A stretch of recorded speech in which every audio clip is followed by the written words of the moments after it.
Hi, everyone. I hope you can hear me. I'm just coming on here at this moment to let you know that we're waiting for Simon. We're hoping that he is able to get online. Apparently, his computer was destroyed last night, and so we don't know what's going to happen as far as that goes, but he had to go down and buy another computer.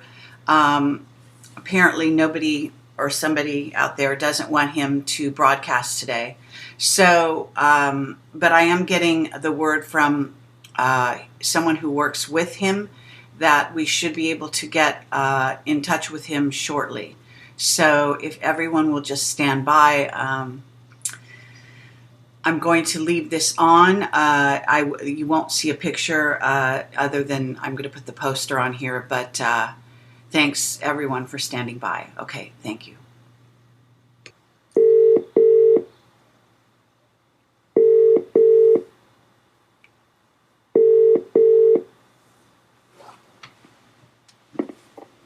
Hello, Kerry. Simon here.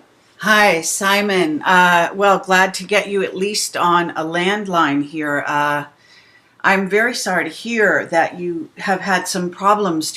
We are live, as you may know. Yeah. And sorry, everyone, that we won't have a video picture. I'm going to check with the chat and make sure they can hear us. So if hold on one second here.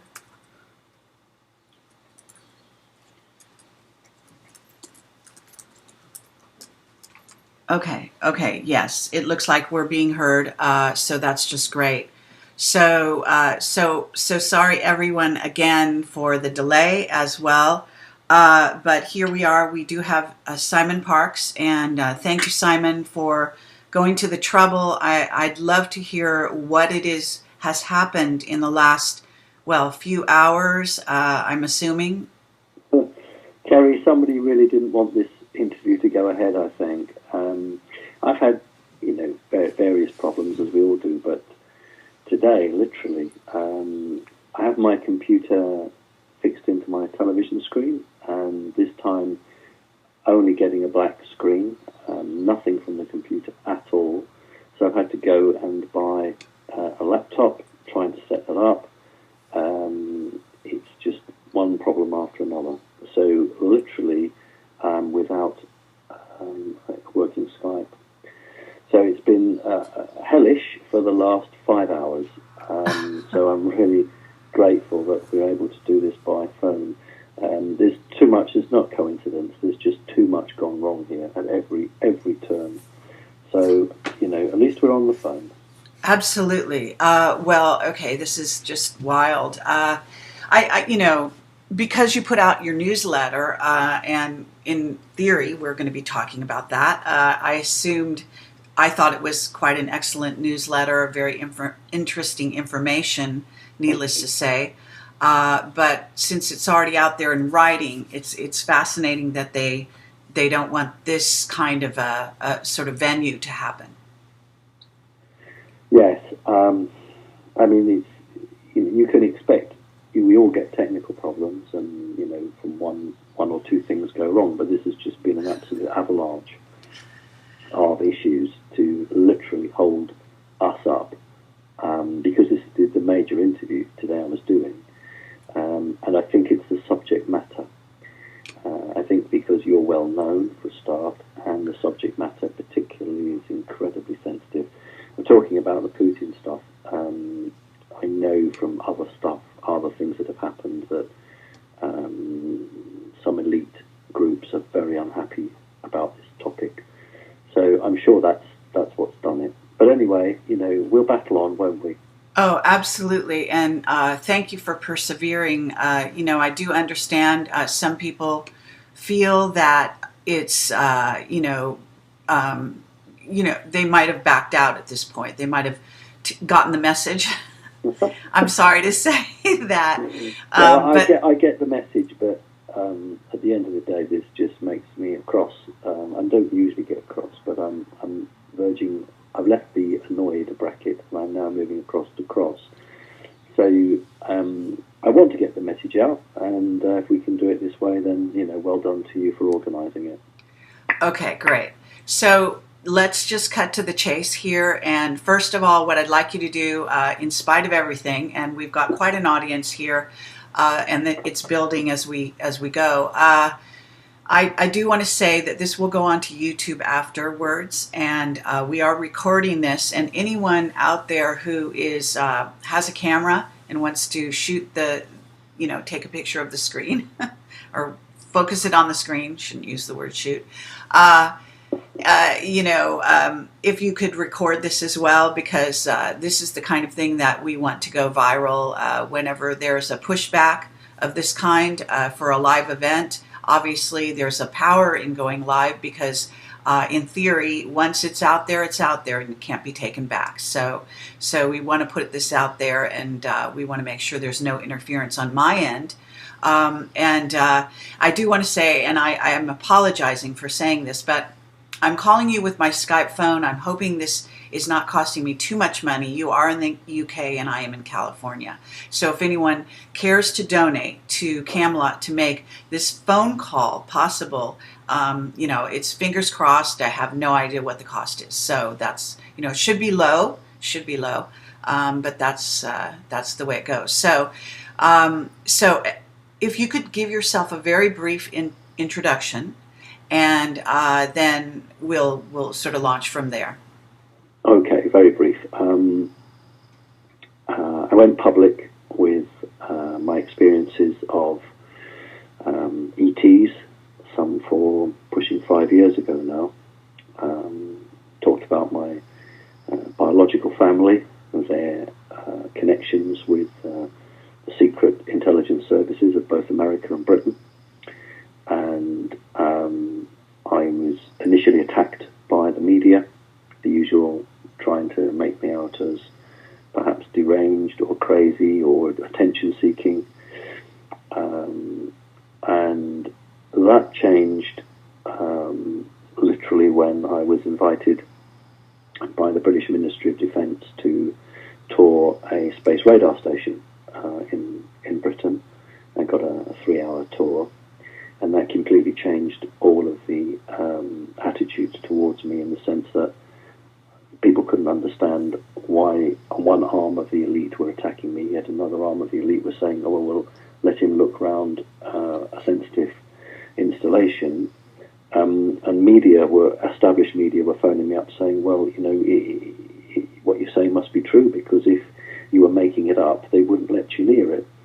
And then in 2012, after I'd gone public with my story, I stood for election as a town councillor, as a politician, and was elected.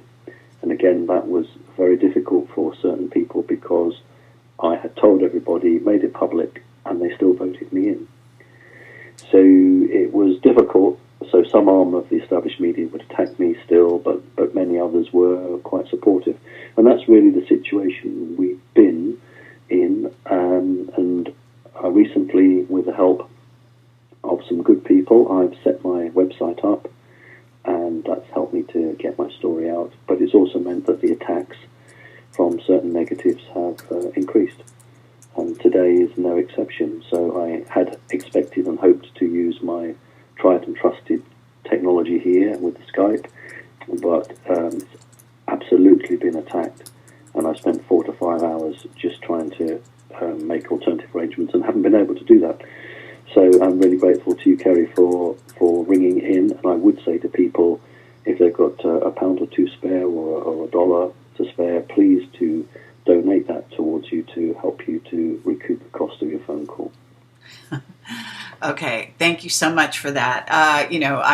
One time I did have an incident in South Africa where I was on my cell phone, and at this time I'm on a landline with Skype, so that's where we're going. And I can say at that time I made a mistake and went live over the radio using my cell phone, and that cost me a pretty penny, as they say. So anyway, to move on, the global playing field is really what I called this, and what I that was sort of a summarization in 3 words of what you had put onto your newsletter, which can be found on the front page of Project Camelot portal.com, for those of you who found this by tweeting or whatever and never went to the page itself. So if you want to read the newsletter, it is on the front page under Simon Parkes. So I have interviewed Simon once before, and I do recommend that interview as well as background to this interview. But we're going to cut to the chase here. So if you can summarize the brief bullet points, if you will, and elaborate if there are things to elaborate on, and then we can kind of go deeper. What you said in your newsletter, it's sort of here and now information, and so on. I think that the reason for the attack on my sort of communication equipment here is simply because the certain elites don't want to talk about the Russian situation and don't want to talk about President Putin and what's been going on. It's probably the most hottest topic now on the planet, and that's saying something. And I'm referring to politics within president's offices or prime minister's offices. It's the one subject. So I'm almost half expecting this phone call to be cut off. So I think that's the subject we would chat about. So for people who haven't had a chance to look at the newsletter that I put out, I really spoke about what had pushed President Putin into finally signing the new money deal, the BRICS agreement, why President Putin had disappeared for 10 days, and how close to a third world war we actually came in the last 4 weeks. A whole host of things, really, Kerry, and some really what many people would think were quite outlandish, but actually are deadly serious. So what do you want me to do? Do you want me just to quickly bullet point the main points of the newsletter regarding that, and then you could ask any questions from the audience? Well, I think that would be good, but I also think that if you would like to elaborate as you go, Okay. sort of just let your mind go freely, and we'll Okay. go with you, and then we'll circle back. Okay. Well, as I unravel the story, I think people will understand why lots of very elite people wouldn't want this interview to go out, Kerry. Because most of what I'm going to tell you, even people in the Truth Organization haven't actually heard. And it's quite bizarre. And you'd laugh at it, except it's so deadly serious that you can't afford to laugh at it. Right. If we go back to the situation, the troubles that occurred between the European Union, Russia, over the Ukraine, and the established media sold that as the people of Ukraine were rising up against the oppression of Russia and wanted to join the European Union. That's nonsense. It was a funded riot, for want of a better word, insurrection funded by the CIA for two things in purpose. The first is that under the Ukraine is a wealth of gas, and America would like to frack the gas under the Ukraine. And the second reason is that as a strong Zionist group that considers part of Ukraine their energetic homeland, for want of a better word, and so they wanted that to be removed away from Putin's control. This many months ago started what was a guerrilla warfare between special forces of the American military, Russian units, and a number of rebels. So that went on for a long time. It's the last 6 weeks that have caused very serious and difficult ramifications. People may not know what a VPN line is. A VPN line is a special phone line which contains encrypted information that runs under most countries. So it's not like a telephone line. It's a line that secure secret organizations can actually send communications under the ground. Now, there is one that runs under the Ukraine, and 4 weeks ago now, the normal traffic was diverted from that VPN line, and sensitive information was sent through from America and Britain, from the Atomic Energy Commission, from one of Britain's major snooping stations called GCHQ. And they knew that Russia would be able to hack this VPN line, and the intention was they wanted Russia to read this information. They were putting false information, and the information stated that Britain's nuclear deterrent, which is a submarine-based nuclear system, had targeted their missiles on Russia, on Russian cities. Now, thank God, and I'm using that word absolutely seriously, thank God Putin saw this for what it was. It was an absolute trick. He didn't retaliate at all, but understood it to be a trick. Within 4 days of that, a Zionist hit squad attempted to assassinate President Putin. That was foiled. Another Zionist hit squad attempted to assassinate President Obama, and if people want to go Google, you'll find that somewhere between 7 or 10 American lawmakers, senators, have been arrested. The charges are not very clear, but there is a link here. Both of those attempts were prevented and stopped. Now, when all this occurred, Putin was pushed over the edge, didn't declare war, didn't rise to the bait, took himself away, and he formally nationalized the main Russian bank because he wanted that to hold the Russian gold reserves, and he didn't want a private sector holding it. He then formally signed the BRICS agreement, and that's with China, India. You've got people like Switzerland who've joined. I think Hungary have joined. India, of course, being quite a key player now because they're building just like China. And so he signed that, and that was a red flag to the elite in the West, because he was basically saying, I'm not going to play your game, and you want a battle, I'll give you an economic battle. So we have a situation now where he can't go back on the plan. He is going to go for this new economy, this new money-back system of gold, and it's going to bring a very serious economic situation to the United States. Now, I'd originally been told probably in the fall of this year, probably in September, October, possibly November, which is traditionally a time when the stocks take a bit of a hammering.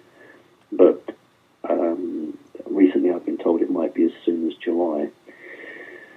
As a backdrop to that, at the end of last year, I'd predicted that Europe would take a financial collapse. And in February of this year, the International Monetary Fund, which is an American-backed organization, put 50 billion euros into the European banks in February. They did it again in March, and I guess they'll do it again in April. And they've saved the situation in Europe, not so much because all these electronic zeros on a computer screen, but because they acted early enough. They started in February before any panic got in. So we're not going to get a financial collapse in the European zone this year. But there's a possibility of something happening to America unless they can do something, especially if organizations, companies, corporations start realizing that they don't have gold-backed money, and that to buy anything in from a country abroad that is gold-backed is going to have a problem. Now, in the alternative media, nobody seems to want to use the word devaluation.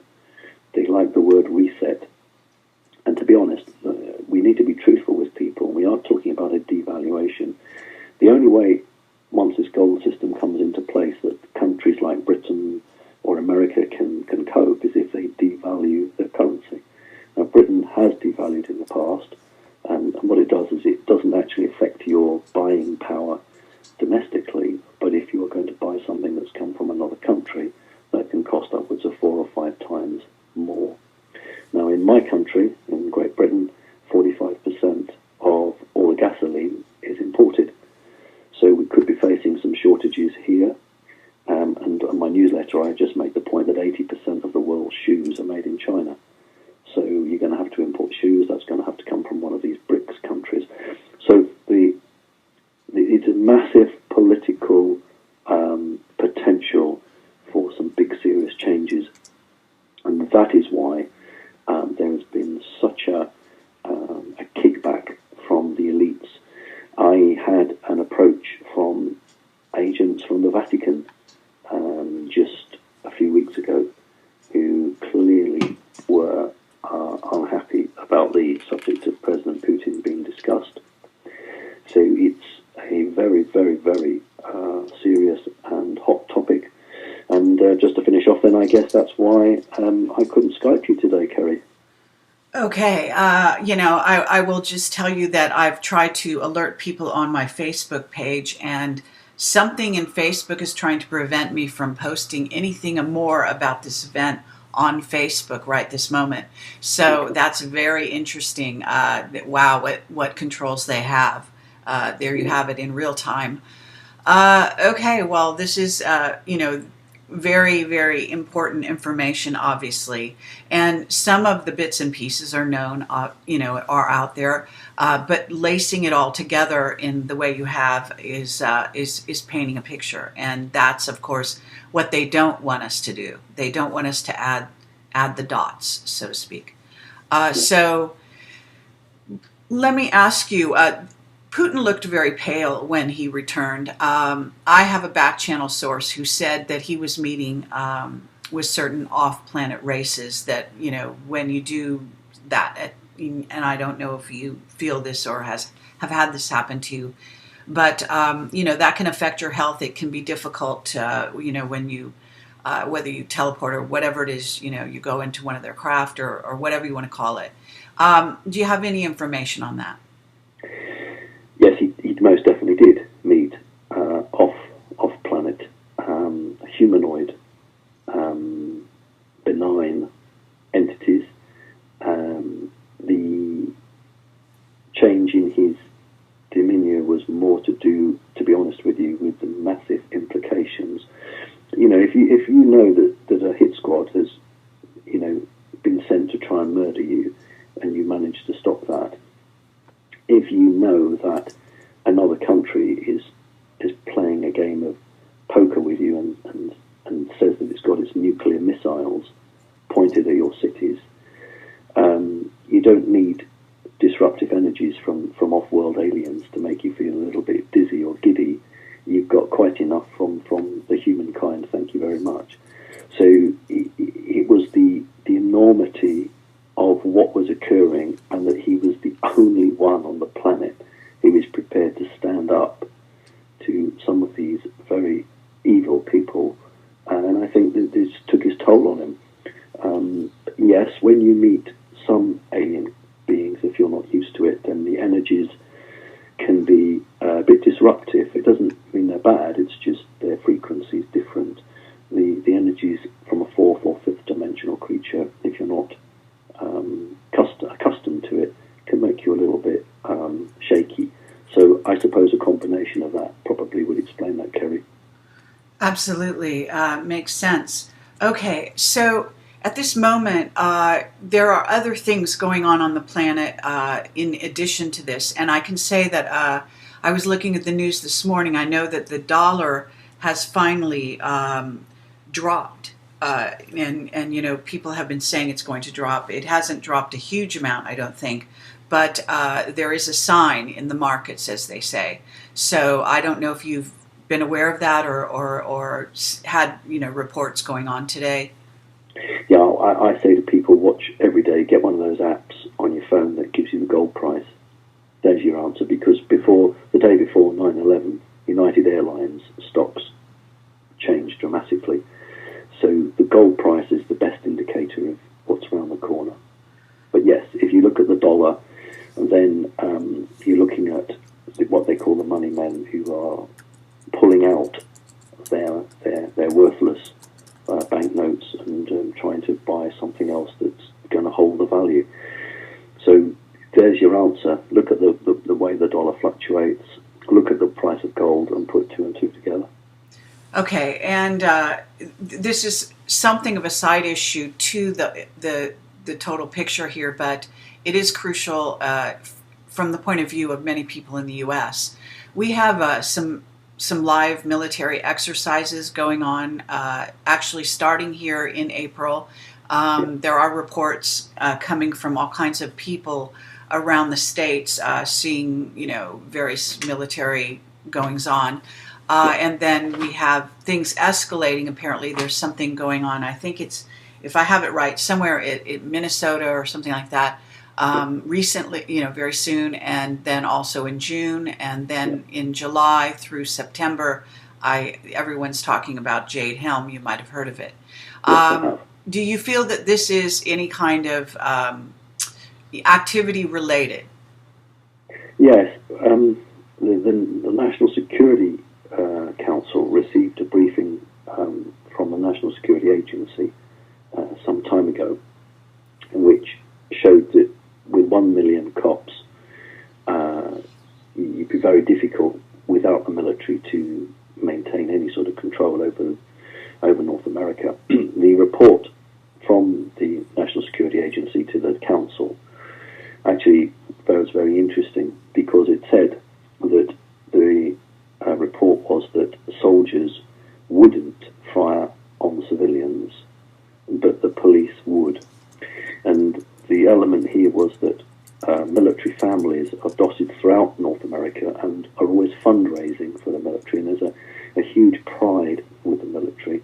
And if most units were asked to fire on civilians, they wouldn't do it. But the police are, by and large, so hated and so detached from the community that the police wouldn't have a problem in shooting on local people. The difficulty for the states was that there's only 1 million cops. So when they did role-playing games, they did it all on computer, and they looked to see which cities or which states they could hold and which they would lose. And they worked out which of the ones they wanted to hold. And I think there's a big operation going on in California at the moment. California is one of the states full of alternative people. So is Texas. Texas is very, very independent people. So these were two states that Jade Helm were looking at to see how they would do that. The second thing is to try and make the soldiers feel more like soldiers and less like members of the community. The final element of it was to get the public used to seeing military on the streets. So there was a whole range of goals that they wanted to obtain with these exercises. They also know that this year and next year are crucial years for the development of humanity, for the level of human consciousness to arise. And this is just another effort to flex the few remaining muscles they have. So that's my take on it, Kerry. Okay, thank you for that. So moving on, can you look at the rest of what's going on out there and also tell me where you're getting your information? Is it coming directly from your ET contacts, or is it a combination of information that you're gathering from various other places? I only go public with information when I get the same info from more than one source.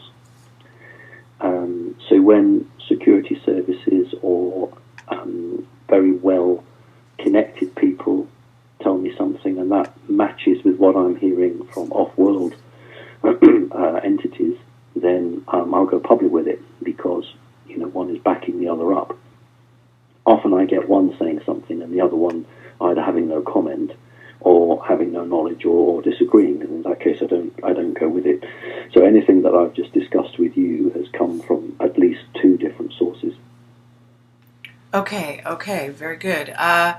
Now, I know that people are going to have their questions, and we did talk about this in advance, and we want people to ask their questions. So I will go down through those questions. But before we do that, I want to go back to actually a couple of things you talked about in the interview with me. Okay. And those were things about your training, in terms of your grandfather, Okay. and how that is maybe factoring into your understanding of the global situation, because that was very sort of key magical training, so to speak, in my view. And then I also would like to go in the direction of flight. It was at 317. Okay, the number is escaping me, but the flight that was shot down over Ukraine that you said was headed was actually a Mossad operation that was headed to a Russian city, and any updates on that matter, and then we'll kind of move on from there. Okay. Right. When I was growing up as a young boy, I came under two earthly influences. One was my biological mother, who believed in magic but didn't believe in Satanism. And the other was my biological grandfather, who believed in magic but did believe in Satanism, and also was a member of the Illuminati in its true sense, its true guise. And both strove to train me to their point of view. One was very rigid and all-encompassing and very command and control, and the other one was more compassionate.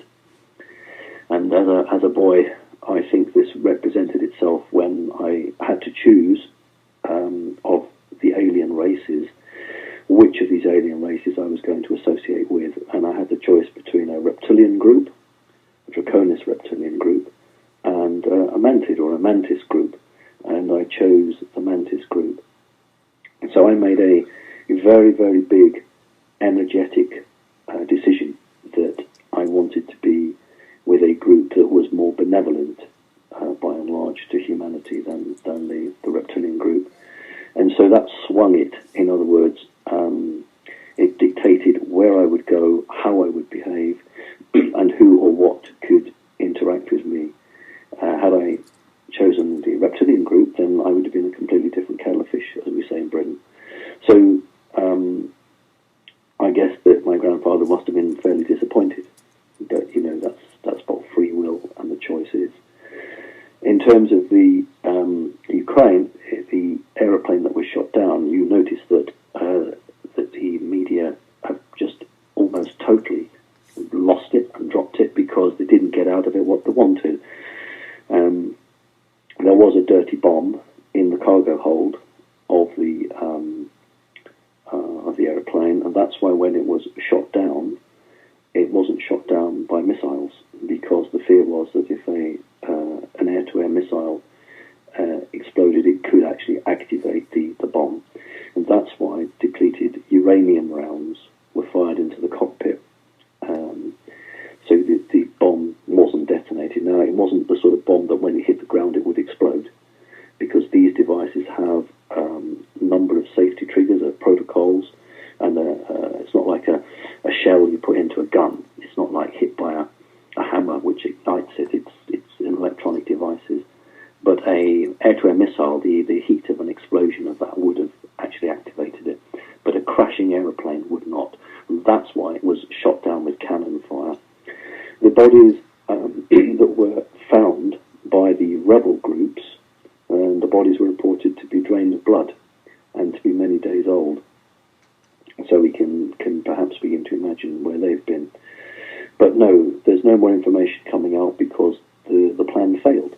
It was thwarted, and it was thwarted because this group, who are actively advising President Putin, also warned him of the situation that was going to occur. So basically he was ready, waiting for that situation, and was able to deal with it.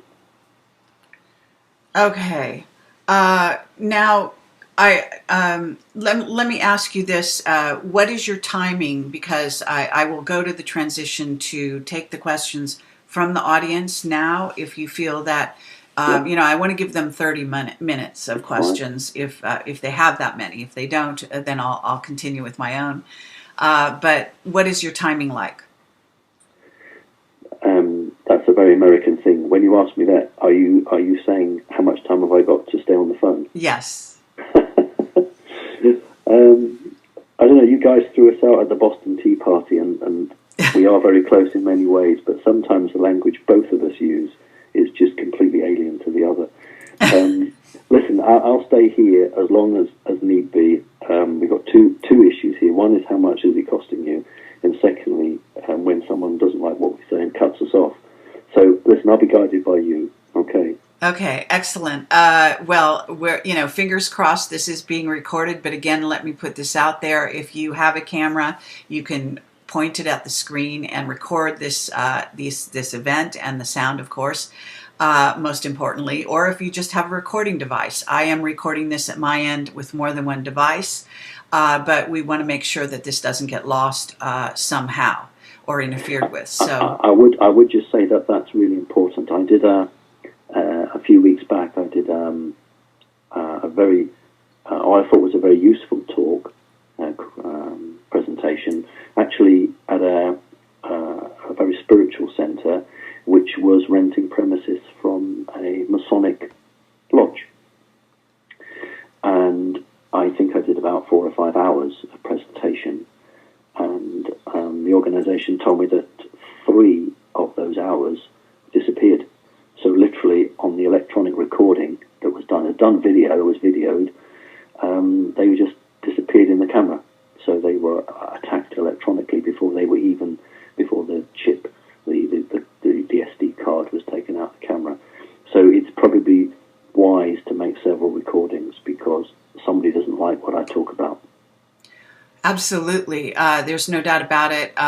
This kind of thing can happen, and Camelot has had these things go on since our inception, which is now 9 years into this project. So, as I say, that's why I put the call out.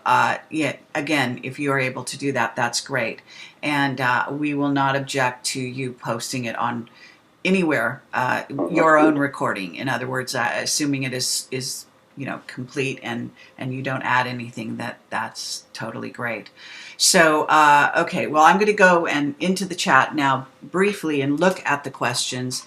I do want to ask you if you have a perception about what people are saying is Planet X or anything related to incoming bodies, what may be coming in the near future, that sort of thing. Okay. Well, the old guard, the elite, in several places on the planet, are expecting I put it very guarded in my newsletter. They're expecting the bank managers to come back. They're expecting the owner of the property, as it were, to return.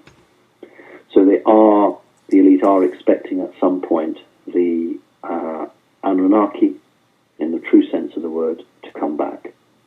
And they would welcome them with open arms.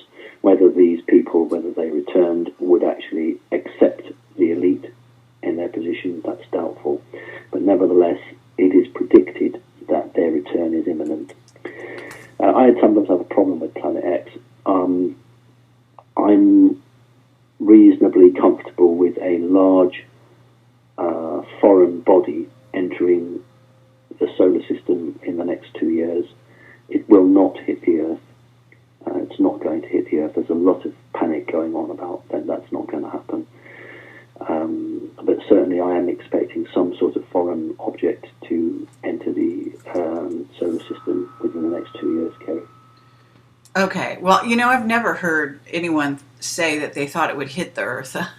Okay. I'm not sure who you're hearing from, but my audience hasn't brought that up. But certainly, I have done a recent interview. You may know of Andy Lloyd, a fellow Brit. And he studied this for 10 years, lives very close to GCHQ, which means he does have some contacts there, and is propelled to do so still to this day. And my latest interview with him is on my front page for those listening and who are interested. He's very conservative about what he thinks, in terms of timing, but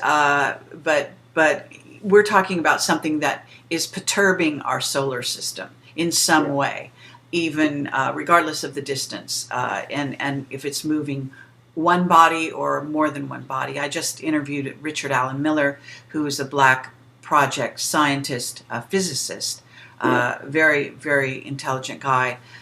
who says he's been given information that there is a body somewhere in the vicinity of Neptune, which is interesting information. Other people are shooting objects that are seen next to the sun at this time.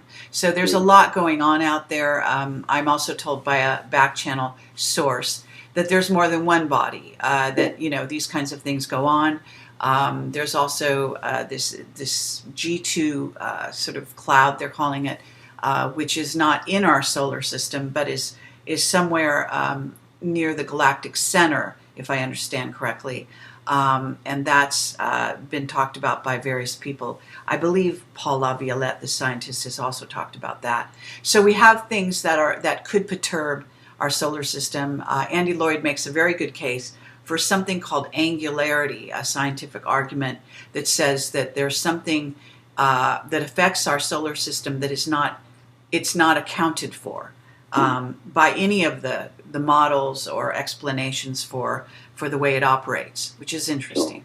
Sure. I think that some people are becoming confused because there are what has entered the solar system as some absolutely colossal spacecraft, absolutely huge, bigger than people can imagine.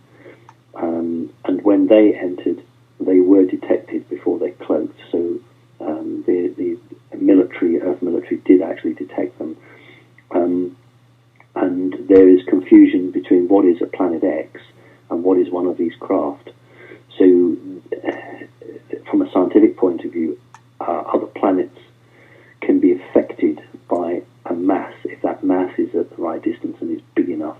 Now, some of these spacecraft are not big enough to affect a planet, its movement through space, but a large body, call it Planet X, whatever you want, would.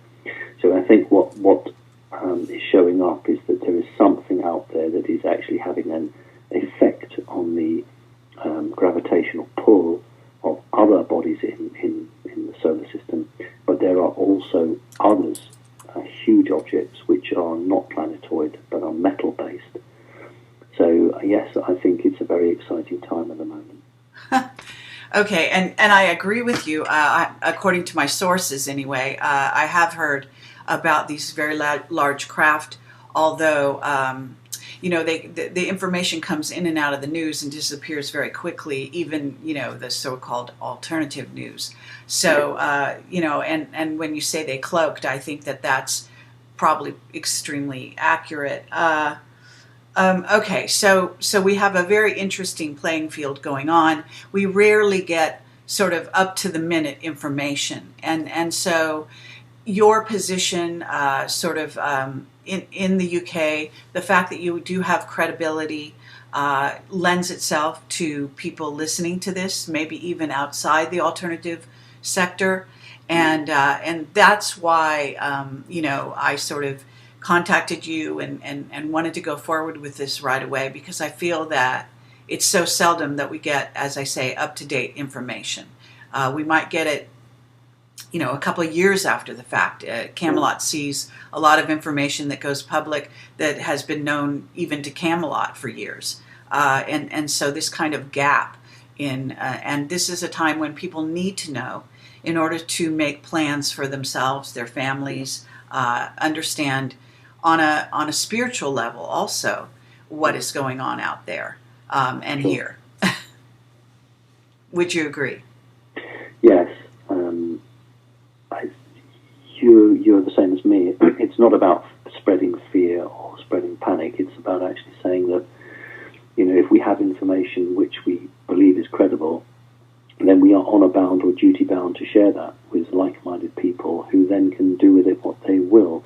I mean, I've never signed up to the possibility of a global collapse or, you know, an economic destruction. What I have said is there will be disruptions to power, disruptions to food supplies, but nobody will go hungry as such. We are facing difficulties, but, you know, we have to go through these difficulties to come out the other end. So it's in the short term it may be a little bit difficult, but in the medium and longer term, then it's going to be a positive situation. And I would just ask people not to go into this fearful actually go through it with a strong heart and say, well, I'm determined to come out the other end, and by goodness me, I'm going to do that. So yeah, that's what I think. Okay, excellent. And as I've said, I will take questions. So I'm going to look at these questions now. You know, it's very compelling to be able to ask you on the spot these kinds of questions. All right. So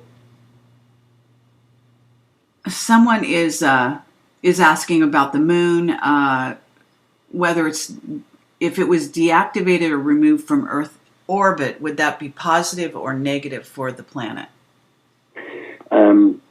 It would be negative in the sense that it would have an effect upon the oceans. It would have effect upon human life, because many people are connected to the cycles of the moon.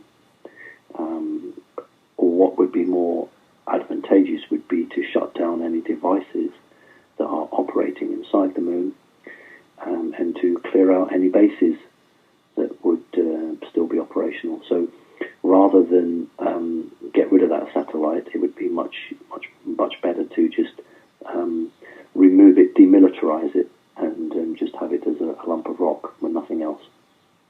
Okay. All right. So let's see. Someone is asking, I guess, about what are being called the blue avians. I think, actually, I think it's Corey Good, someone who came out on the Avalon Forum originally, who has now got his own website and come out under his own name officially. I think it's him who is putting out information about a race of beings that are on the edge of the solar system, or said to be incoming towards Earth at this time. Have you heard any of this? Yes, I'd agree with it. I think it's given the negative elites quite a nasty shock. I think when this race was first mooted or detected, I think it was considered to be of a negative alignment, but the creatures that you refer to as blue avians are rather more positive towards humanity than was first thought. And so this is another headache for the negative forces on Earth. Okay. Now, another question in the chat. Swerdlow says beings from the Kuiper Belt are sabotaging CERN, but also says the Kuipers are working with the Nazis. So does that make any sense? I've got a lot of time for Stuart, of course, because I've shared a platform. We've spoken together in Britain a couple of years back, and Stuart's a very genuine person. You know, he has the experience. He certainly was at Montauk, and like me, he's seen a number of quite exotic and unusual aliens. There's a number of benevolent forces now sufficiently concerned about CERN to have taken action against it. The listeners may actually remember that I was one of the first, I wouldn't say I was the first, but I was one of the first 3 years ago to really highlight the issue of CERN, and did a video presentation on it, and reported that it didn't work on the 21st of December 2012, when it was due to activate and have a negative effect on what people call the ascension process. Now, since then, it's had, to my knowledge, 3 malfunctions. One is absolutely wonderful. Americans were building one end of what we call the tube, and the Europeans were building the other end of the tube, and they had calculated the difference between American inches, feet, what we call imperial, and European centimetres and millimetres, so they thought they'd had it worked out. And when they came to the final bit, they found that somewhere had gone wrong, and it was completely out, and when it was dropped into position, it bent and snapped. There's also been melting, overheating of certain parts. So, as I predicted 3 years ago, this device will not be allowed to operate. It's too harmful to humanity, and it mustn't be allowed to activate. Stuart's always maintained that there are alien races, hopefully benevolent belt. What was the bit about? Did you say Nazis or something? What was they said something about the Kuipers, as they called them. I'm not sure what that means, but the Kuipers, maybe they're referring to the beings or something, or the person who typed the question, and saying some people were saying they were working with the Nazis, I guess. Well, if we mean the Nazis, we mean the Fourth Reich, Yes. the elite today, or if we're talking about the Aldebaran group, that's knowledge. I can't say whether that particular race are working with them, but I can't answer that. Okay, fair enough. Someone else is asking, I did what I consider to be an important interview about a week ago with Richard Alan Miller and Bob Dunn. Richard Alan Miller was really in something, I think, to some degree out of character, because he was very carefully on message, so to speak, and he's usually, his mind is so fluid that he can go out in all kinds of directions with very little encouragement. So in this case, he was really stressing sort of the crucial time we're in. And he did mention that he felt that whatever changes were coming, that he believes that or has been told, and you know, kind of have to weigh that yourself. But as a physicist looking at the situation, keeping that in mind, that there may be a coming ice age sometime around, if I got it correctly, maybe 2017 or later, as a result of some of the other things that are going on. Do you have any information on that? Well, I did say that a large foreign body was entering the solar system, and I also said it will not hit the Earth.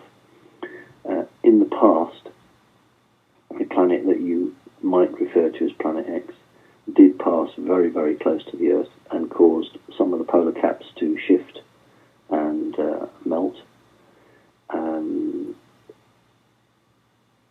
It is possible, but I haven't seen that on this timeline at the moment. Okay, yeah, I personally, on a personal level, I do have dreams of the future quite often. Dream visions is really what I call them, and haven't seen any sign, at least from my experience, in any kind of ice age in the future. Now, you're, I think, well, actually thinking back, you are aware of an ascension pathway and the notion of human ascension. And you did say that the ET groups you're working with have, in a sense, wanted to piggyback on in a certain way, that they've changed the way they operate in regard to humans because they have now become aware that this would be a good thing for their race. And so it's changing the way they behave and think about humans and deal with them as well. In light of that, there's, to me, and what I'm seeing is growing evidence that we are shifting, and that shifting involves a lot of things. And some of these things that might have been threats with a direct physical sort of reaction, action-reaction, here on planet Earth, the Earth herself is also shifting. So we are shifting, the Earth is shifting, and as a result, what happens may not come out the way it has in the past. So do you have any thoughts on that?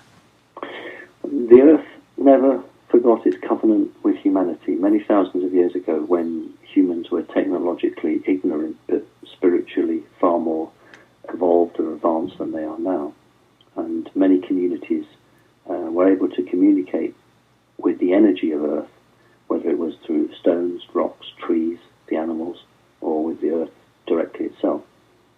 And in those days, the planet loved the humans, and it saw them as not just something on its back, but it saw as something it had given birth to. Now, this day, we've got very few people who understand the Earth or care about the Earth or try to communicate with the Earth. But very, very fortunately for humanity, the Earth has not forgotten its covenant. So all humans have the potential, if they so desire to reconnect with what they're really about. I talked about the ascension process. I use the word, I'm as guilty as everybody else. I use the word because that's the word that is understood. But it couldn't be more wrong. It's not an ascension process, it's a drawing down process. Over every decent living human creature, there are 10 strands of energetically disarticulated DNA. Humans originally had 12 strands of DNA, and then up between 220,000 and 250,000 years ago, a reptilian group removed the 10 strands of DNA from the human race so that humans were intelligent enough to work and think, but not intelligent enough to outthink their captors. And so it has been. But the wonderful thing about the human DNA is that it seeks to rejoin, and we call this 10 strands of DNA our higher self. So we are drawing our higher selves back into our bodies, and we're on the verge of doing that. And that will be what is known as the ascension process. Now, when that happens, there will be the most cataclysmic release of human energy, human consciousness. Now, if an alien race that is currently stuck in the fourth dimension would to seek to be raised up on that, they will only be able to raise up on it if they are of the like pattern. So if you still believe in murder and killing and oppression, you're not likely to be accepted by the planet, you're not likely to be able to piggyback along. But if you, as an alien race, decide that your culture needs to be changed and that everyone is equal, then you have a much more hopeful chance of connecting. But there will be particularly one race that will try and get on it on the cheap, try and get ascension without having to change. But you know what? The universe doesn't work like that. So that group, I think, will be forever stuck in the lower fourth dimension. Okay. All right. Now, I am looking in the chat. Again, if you do have a question, put it in all caps. And as I'm looking, if you'll bear with me, just to make sure I'm not missing anything. It's easier for me to see it really quickly if it's in all caps. Just letting people know. Now, I'm not really seeing any exact questions right offhand. Are you aware of Kesh, and are you aware of the push back on free energy scientists, activists, etc., over the past maybe 10 years or more? Even Tesla was interfered with in that way. But are you aware of the sort of I guess you might say the crucial kind of crisis that we're really coming into, which is a sort of an energy war that has to do with oil, the free energy, and Japan and Fukushima factors into this whole scenario, as you may know, and so on. Would you have something to say in that regard about what's going on there? I would say within the next 5 years, if all things go to plan, free energy devices will be available. Okay. Within the next 5 years. They are an absolute crucial element to the salvation of humankind. It's part of the pattern, it's part of the project, it's part of the agreed plan to free humanity from corporations, from poverty, from disease. And, it's a relatively cheap thing to set up. And once it's been set up, then it will just carry on working as long as it's maintained. You can't go and sell them on the street corners at the moment because you'd be arrested. But once human consciousness makes a move, then I think there will be a opening for such devices. There are many people actually who know how to make them, and they've been made for a very long time. But it's actually marketing them, it's actually advertising them, it's actually getting them out there. That is the element at the moment that's being stopped. You mentioned Tesla. Tesla was an absolute genius. But Tesla was only reinventing what had already been discovered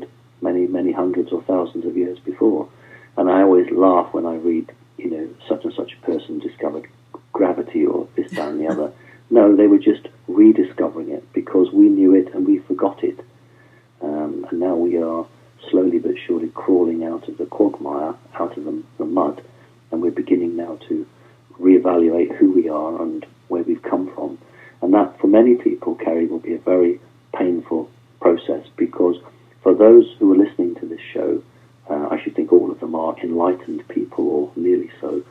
They'll just sort of nod their heads and say, well, we expected it, and, that's the way it is. But for the vast majority, 75% of the population, it's going to be an absolute shock.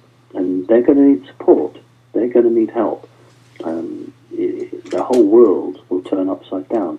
So we will need devices like free energy, because if the corporations begin to crumple or implode, we are going to need something alternative very quickly. Okay. And you are aware that they are being, that they've been attacked and killed over the years, etc., right? Well, yeah, well, what the first thing is, if you can't beat them, join them. I mean, what they've attempted to do is to buy the patent or get the person to work in their university or in their organization. If they haven't been able to do that because the person has a very high ideal, then usually these people are reported to have committed suicide or to have gone missing and never to be found again. So it's the old system of, if you can't control them, then you kill them. Yes. Okay. In terms of Japan and China and the world stage, there have been a number of attacks on Japan. There's quite a bit of concern about Richard Allen Miller, in fact, is one such person who has studied the situation at Fukushima in depth and is highly concerned. He also, and many of my back channel sources are saying that there will be another hit on Japan, and that will sink a good portion of of that small country, and that they have made arrangements for, I think, purchased islands in the Kamchatka region off the coast of Russia, and that even the Chinese are supposed to be making room for them somewhere in the middle of the country, although it's not certain that the Japanese will take them up on that. Do you know anything about that situation and the situation that has to do with the radiation? Right. Well, the initial hit on Japan was supposed to have sunk all of it. The whole object of that was to take all of the country down in one go, and the off-world intervention prevented that. And it's actually off-world intervention that's acting like a bubble at the moment over that area, which is preventing it from really escalating to the point of view that it would be absolutely dire for humanity. So that's one thing. The second attack has been planned, simply because they wanted the whole of the islands to disappear.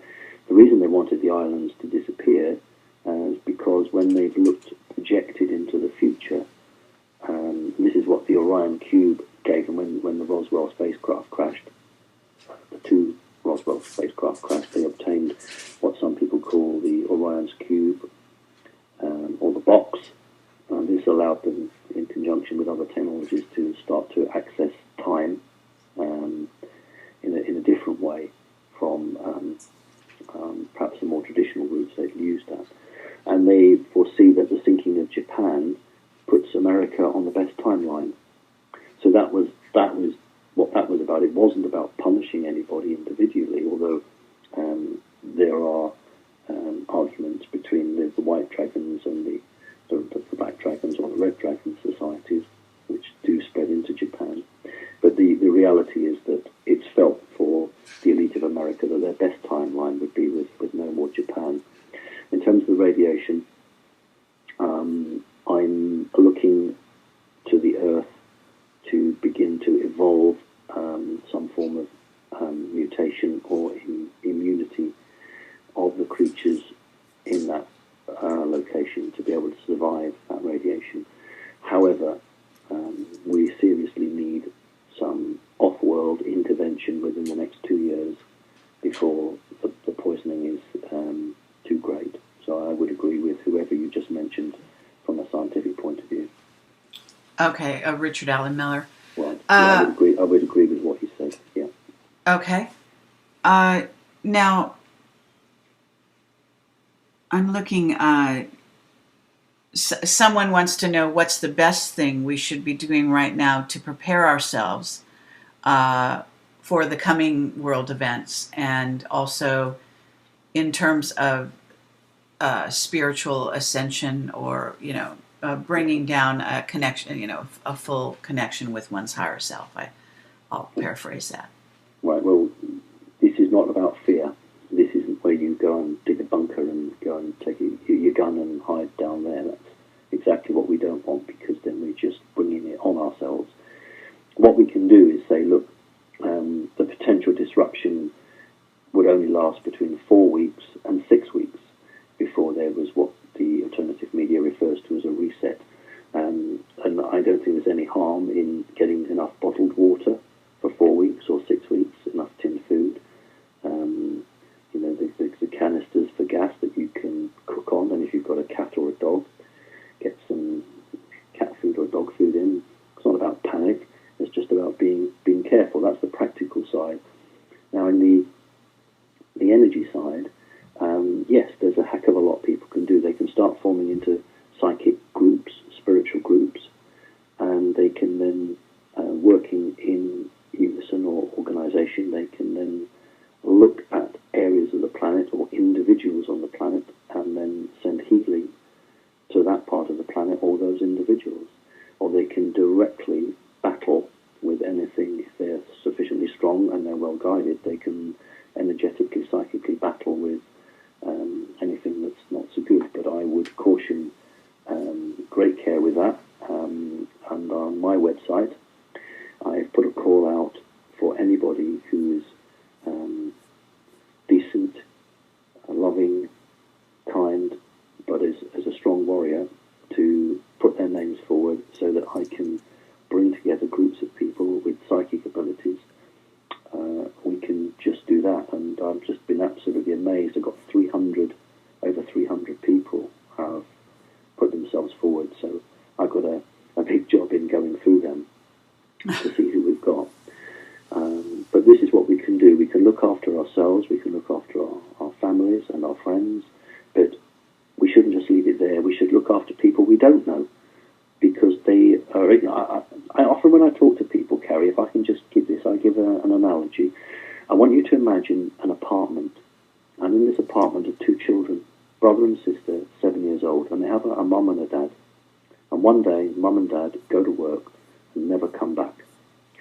But midnight, every night, a black guardian, let's just call him a black guardian, comes into the apartment and he provides food and water so the children don't die.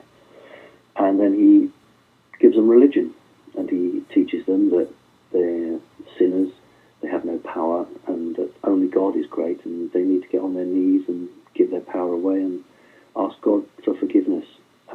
And then he gives them history books, and he gives them a completely false history. So when those two children leave the apartment and they grow up, they have no idea who they are, where they came from, what their history is.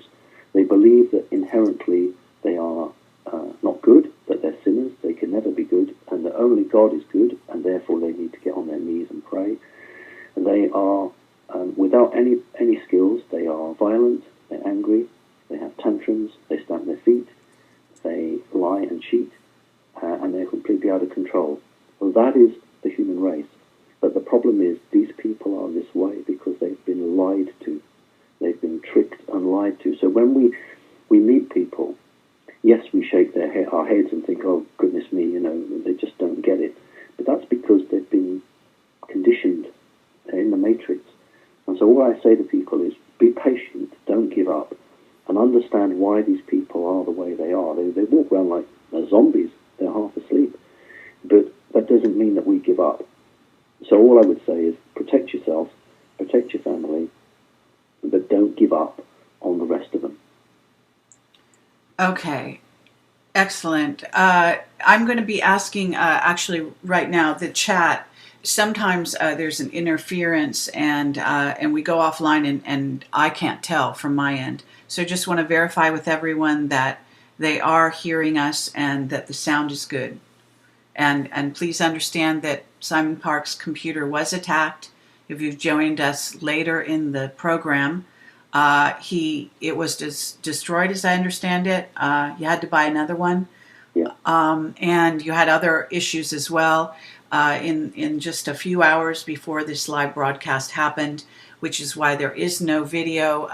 Actually, I'm here, and I'm simply, showing the poster most of the time, trying to remember to put on the video when I'm talking, but I don't always remember to do that because I'm the only operator, so I have to think and do like 10 things at once. So at any rate, conducting the interview at the same time as worrying about whether or not you can see my face is kind of a strange combination. But so if you don't mind, most of the time you will see the poster with his face, Simon's face on it. So I appreciate if people will. I have been asking people while this is going on to tweet and Facebook it so that it will get out there, so that people that have joined us later, that's fine. If you want to ask questions, put them in all caps in the chat.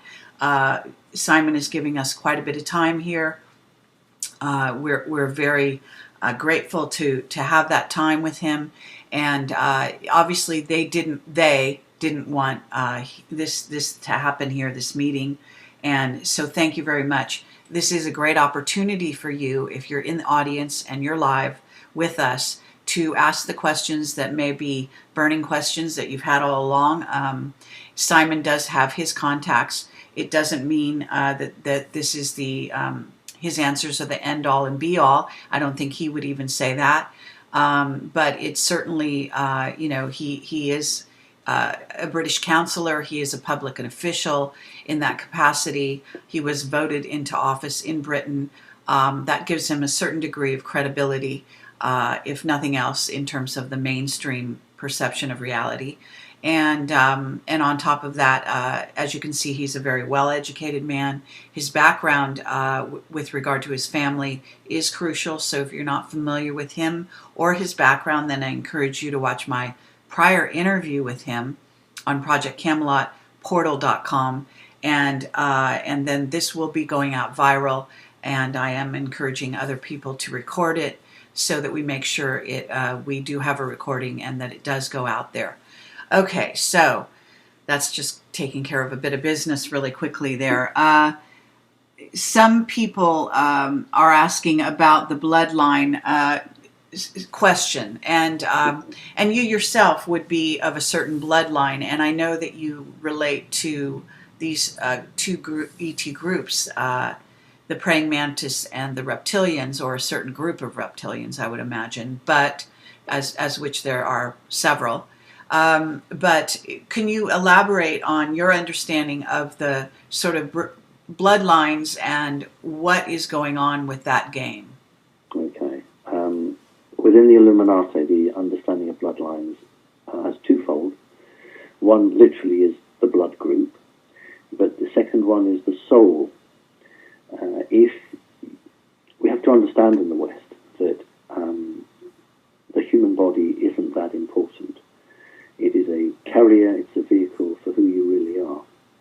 Your soul reincarnates in bodies, depending on the case, but it can be many, many, many times.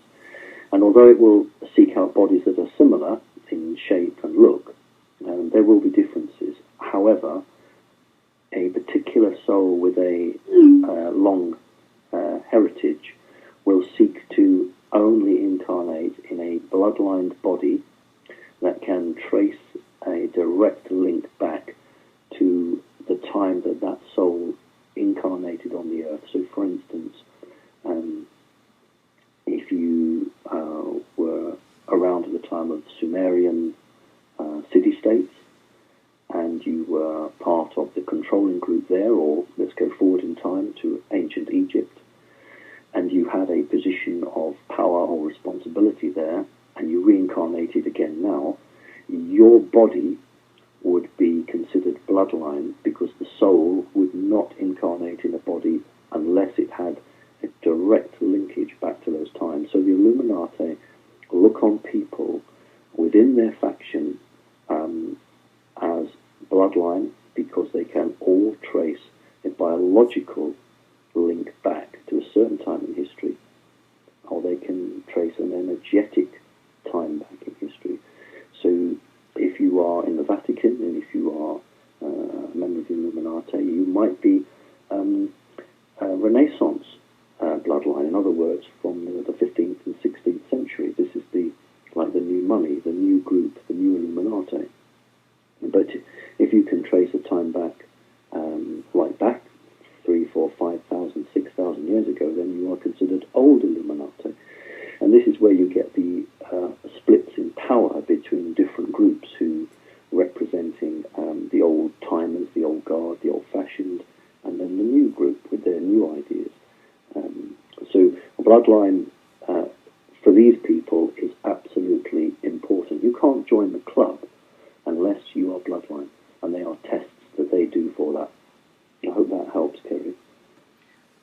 Absolutely. I'm sure people will find that very interesting. Okay, let's see. Are there any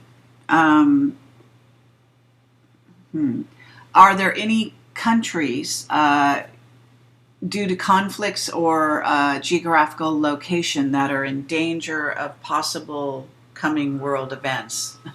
It's a rather general question, but I understand what they mean. Okay. And there are a lot of people I speak to who have young children and are fearful for their children, and I can quite understand that. Many people on the east coast of mainland US have concerns about part of the land being swallowed by the oceans. Some people in small volcanic islands are very concerned. All I can say is that I can definitely say that the timeline that we are currently on does not carry with it natural disasters. 20 to 25 years ago, the Earth was on a timeline that potentially could have seen much of mainland United States submerged. We are not on that timeline. That doesn't mean that devices can be used to sink. We talked about Japan. That's a person-made or a human-made disaster. But I'm not seeing cataclysms in the shape that we could have predicted 25 years ago. Okay. Let's see. Let me ask you this: Do you have visions or dreams of the future? Do you feel, or do you get information about the future coming to you from your ET contacts? How does it happen for you that you might get information in that regard? I've only, in my life, I've only ever had one UFO dream. No, I don't get my information via dreams. Many people do, and I don't get it through the traditional understanding of the word channeling. To my knowledge, only 2 people have ever detected a portal around me. Only 2 people have seen it. I have a portal that connects me. It's not that unusual. There are other people that have portals, and it allows a two-way information that cannot be hacked. The problem with traditional channeling is that can be hacked, and you think you're channeling one particular group, whereas really another group has got in there and is passing stuff or disinformation down the route. But with a portal, it's a secure network that links you to wherever you're connected to, and the information I obtain in real time is through that. That's a much cheaper, easier way for off-world people to communicate. It's quite a risky business these days to actually appear either energetically or physically to talk to you, but that still can happen, and I do get that from time to time. So no, it's not, in my case, it's not really through dreams. Okay, but in terms of the future, when you look at the future, do you see a positive future for Earth and humanity, but also do you also see a sort of, I don't know, for lack of a better word, a culling happening where some people are transitioning out of this sector, leaving their bodies in essence through various, whether they be smaller cataclysms, tsunamis, etc. Do you see, or have you heard, or gotten this information at all? Right. What is happening over the planet is that people are beginning to see through what we call the veil. They are getting snatches or glimpses of the fourth dimension. I give an example where I've had that, where I literally walk down my stairs from one room to another, and as I'm walking down, I'm looking at the treads, the actual stairs, and on one of them it appeared to disappear and to be like a 1,000-foot drop. Now I know that there's a physical stair there, but when my brain is trying to make sense of what my eyes are seeing, when combined with what I'm energetically seeing, the two are not working together, because one part of your body is designed to understand and communicate with a 3D reality. Another part of your body, when activated, is designed to communicate and activate with higher realms. So it's very, very confusing for people who are on that transitional phase. And when I walk down the stairs, sometimes I end up jumping over the stair, because although in reality I know that it's going to be solid wood, it looks as if it's a 1,000-foot drop, and then when I look back, it's just normal. This is happening all over the place. People are, for split seconds, leaving the third dimension and accessing another realm. Now, I want as many people as possible to have that opportunity, to take that opportunity to make it happen, so that they can evolve and connect with their energetic DNA, and so they can move on and start to become what humans were really always supposed to be. But I do understand that it's choice, and a large number of people will choose through fear not to do that. They won't want to do it. They're quite happy being in their world, and they would wish to stay there. However, we need to add to that the changes that are coming physically, because there may be a big feeling that people don't want to stay in this world anymore as it is, and they want to be part of a world that changes. So I don't just see the New Age argument, which is people suddenly dynamically change and go and live in the fifth dimension, and all sweetness and light, and we all grow wings, and we're all fairies or whatever, and that's fantastic. That's not going to happen. The reason it's not going to happen is that we have to experience each dimension. It's like a ladder. There's no, like snakes and ladders, you don't throw a double six and get another go. We've got to go through all of these dimensions to learn them. And just from a scientific, practical point of view, the distance, the difference between the third dimension and the fourth dimension is huge. There's less so between fourth, fifth, sixth, seventh, eighth, etc., because we're talking about time and space. Our concept in the third dimension of time and space is totally erroneous. In the fourth dimension, time and space is completely different. So the leap of consciousness from the third to the fourth dimension, just trying to get your head around what is happening to time, that will be too much for many people. But once they've done that, then they will successfully be able, in the years to come, to go through the fifth and the sixth dimension, because they've broken through the big barrier. The third dimension is the hardest dimension to get through. And finally, that is why so many off-world entities incarnate on the planet Earth, because if you imagine you're a sixth-dimensional creature and you have telepathy, telekinesis, you don't have any problems because you have your own internet. You have a problem, you just speak to Fred down in the Neptune and ask him, what do you do?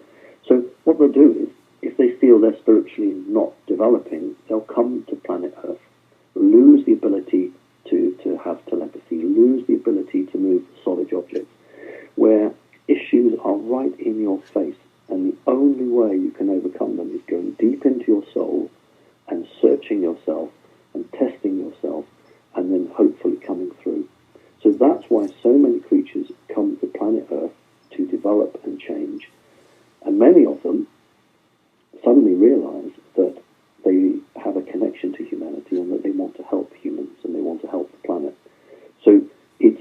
very useful dimension, but the human race now on this planet is ready to leave that dimension.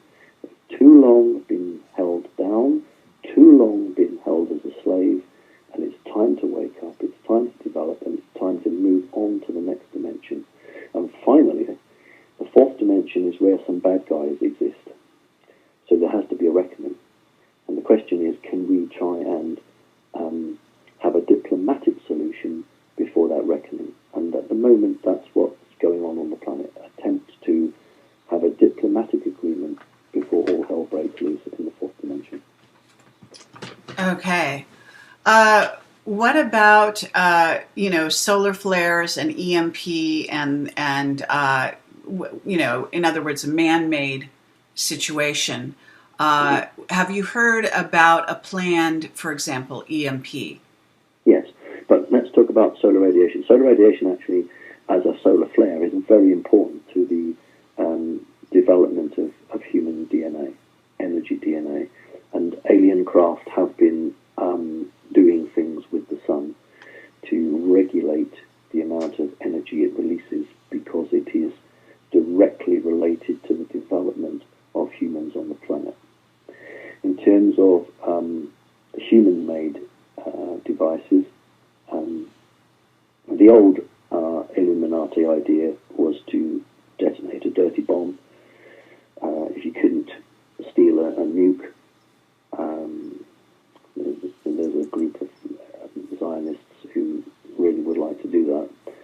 But the latest view, I think we talked about this, Kerry, when we met, drone aircraft now are suitably advanced that they can carry quite a bit of weight.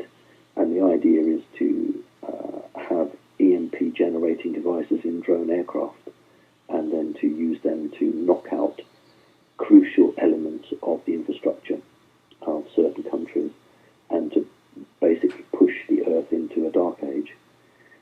That is one of their crazy plans. So that's very real. Okay. Okay.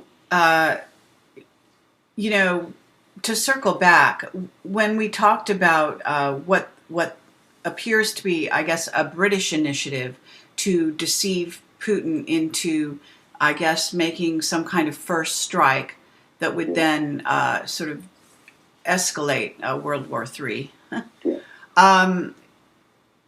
Can you elaborate on that in the sense that what you think is the thinking, or what you've been told is the thinking behind that move on the British side of things, and what support they have, whether it be from the Mossad, Israel, the United States. In other words, are they acting unilaterally? Are they working as a group of nations to have done this move? Because it's very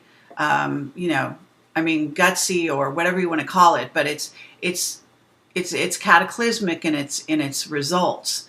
And so I'm just curious what you've heard around that story. Okay, well, I need your listeners not to think about America, Britain, France, Canada, but just to think of one world government.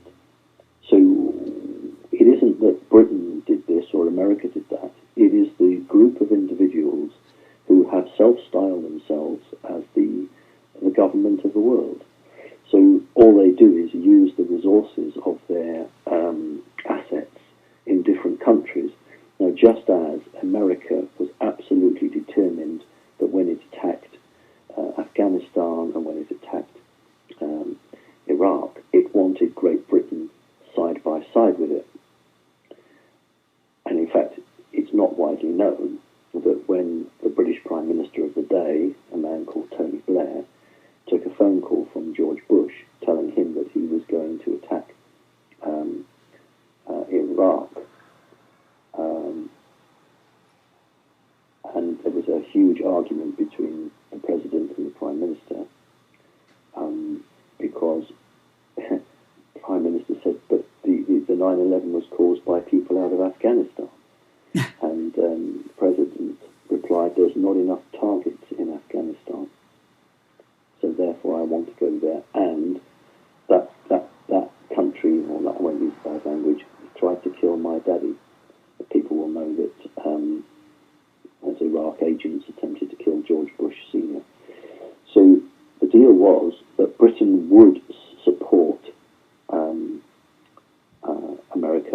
only if the timetables changed. They had to attack Afghanistan first, and then Iraq afterwards, whereas America wanted it the other way. But the price of British support was it had to be in that way.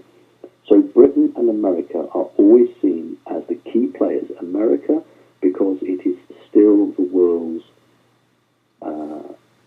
major power militarily, but Great Britain because it is the world's greatest diplomatic power. So America's always wanted Britain to be by its side because it was a combination of diplomacy and military force. So it isn't that Great Britain, it was just that there are 5 or 6 of the people who are part of this great family who were in the position in Britain that could pull the strings. So it is a self-styled one world government that operates in different countries and uses the country's flag or banner or label when it suits them. So what was the object? Yes, the object was to utterly destroy a large portion of the population because these people have their underground bunkers all ready to disappear into.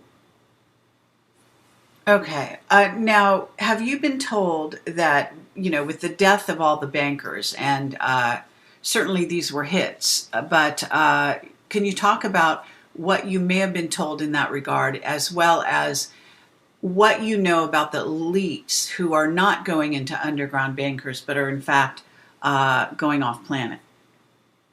Right. Are you saying bunkers or bankers? I couldn't quite hear you. Oh, bankers. Bankers. The death of all the bankers. Yeah, well, most of them were assassinated because they could name names, and they were on the position of the consciousness was getting too strong for them, and they were going to perhaps start talking, and it was considered that they were a liability. Some of them have actually been hit by what you'd call the white hats. People tend to think of the white hats as, again, all sweetness and light, and that's not always the way it is. So a number of these bankers have been taken out by both sides. In terms of the good guys taking them out, it's because they would have looked at the timelines and seen that some of these people were destined to rise to a very high position and, to try and entrench the status quo. But most of these people have been taken out by their own side, who are fearful that they are preparing to name names and explain what's going on. But these people who are, let's be under no doubt, these are middlemen. These aren't the top, highest rank. The system hasn't collapsed, you see.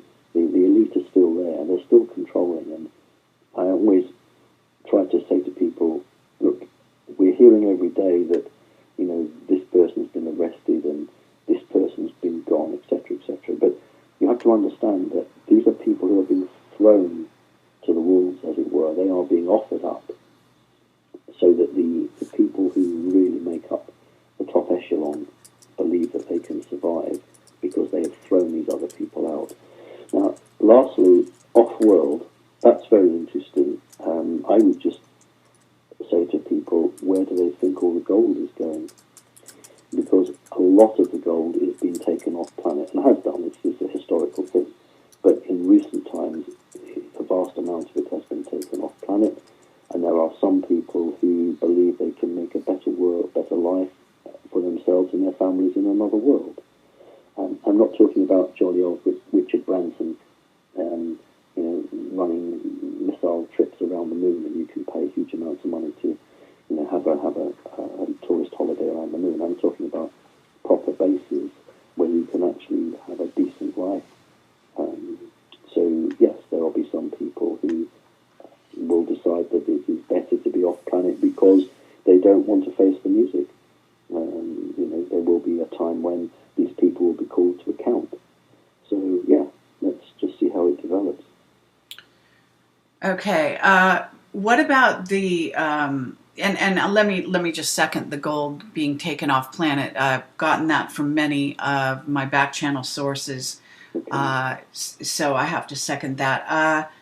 In terms of there was an incident. I guess, rather recently in Texas, where somebody was reporting that there was a laser battle with perhaps ETs and people, or military at that base. Did you hear about that incident, and do you know anything about it? The thing is that this is not an isolated case. This has been happening consistently for the last 4 years. Before 2012, actually, as we were running up to that. This is the unseen war that's being fought, and this is why, hopefully the truth does come out, that people will be just totally shocked that the booms they hear underground, and the strange reports of contractors pouring tons and tons of concrete into holes. It is an ongoing battle. Different groups are being given ultimatums. They are either agreeing to withdraw, or they are staying put, and then a battle occurs. There was a very interesting situation much closer to home for me in London. Those in the Truther organisation will have some knowledge that near an underground station, tube station, metro station in London, smoke and flames were seen to be coming through. And this is another underground facility that has been dealt a blow. So the one in Texas, I don't believe they were laser rifles. I think they were more like a plasma weapon that was used, from the descriptions that I've been given. Although there are laser rifles used, but it's usually the colour of the beam that comes out. Based on the descriptions of the colour of the beam being fired by these weapons, I wouldn't think they were laser rifles. I think they were more of a plasma type weapon, but I suppose that's just by the by. So, yeah, Okay. The situation in Texas was a situation where a group of hostiles had been given an ultimatum. They didn't agree to that ultimatum, and therefore there was a confrontation, and that's often what happens. I don't want your listeners to think that these bases are blown to pieces and people or creatures are willfully killed. They are given ultimatums, and they're told at a certain time this situation will occur. And then sometimes they withdraw, and other times they don't withdraw. And that's just the way it is. All right. Let's see. The changing of the financial system, and in essence the date of the switch, it seems to be escalating. Obviously, the Bank of China and all of these things going on, as well as the latest things that went on with Putin, etc., that we started this interview talking about. Can you talk about what exactly, in terms of an exact, do you have any exact date, and do you have any information of a group of dates or whatever which have to do with the dollar and the drop of the dollar, etc.? And is there something you can talk about in terms of, or elaborate on, in terms of what you know and China's role? Right. No, in short, the dates are largely dictated by what the controlling group in the US and Israel do. Putin and China and the group have always been reactive.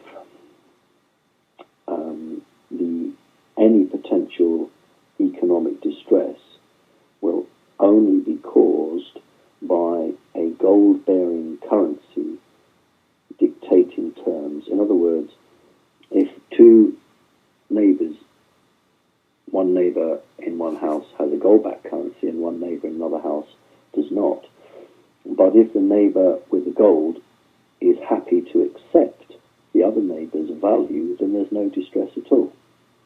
But if the gold-backed neighbour decides that I don't want 5 of your dollars anymore or whatever, I want 20, that's when the distress will occur, and the dates cannot be predicted until that decision is made.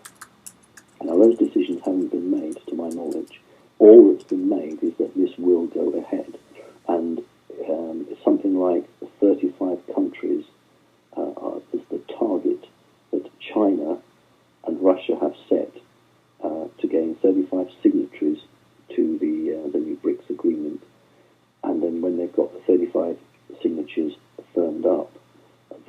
will then proceed to what you would call the first date, which would be the inaugural launching of the currency. So any potential collapse dates cannot yet be calculated because energetically that decision to declare the inaugural date of the gold currency has not been made. China's position. China does not have the same drive that Russia has. Russia has been treated terribly by America, and so Russia is looking to extract revenge. I don't think we should underestimate that. China doesn't wish to extract revenge. China wishes to extract profit. So China would be the soft argument here. So Russia might say, I don't want to do this, or I don't want to deal with this, and China would say, yes, but we can make a good bit of money here. We could really do this. So they have different ideologies in relation to what they want out of the situation. Russia wants independence, and it wants to see America reduced in its capacity to command a big say in the world. China doesn't give what we'd say in England, doesn't give a sausage. All China wants is to be as profitable and to make as much money and to own as many other elements in other countries as it can. So China wishes to become the banker and the powerhouse of the world. And Russia wants to be the organization or the country that basically takes the position of America. So we can't predict yet because certain things haven't yet happened. All right. What about the revaluation of currencies? Because there's a lot of curiosity about that. And then there are the people that have invested, I guess, greatly in what is called the Iraqi dinar. And I did an interview with Cameron Faley recently, who worked with the Illuminati bankers and is a very interesting man. I don't know if you saw that interview or know of him. No, I haven't, unfortunately. Okay, he's a Muslim, but he's also a very adept with software and has worked as he's an Iraqi a Kurd and so on. So very interesting man, also a religious scholar as it happens.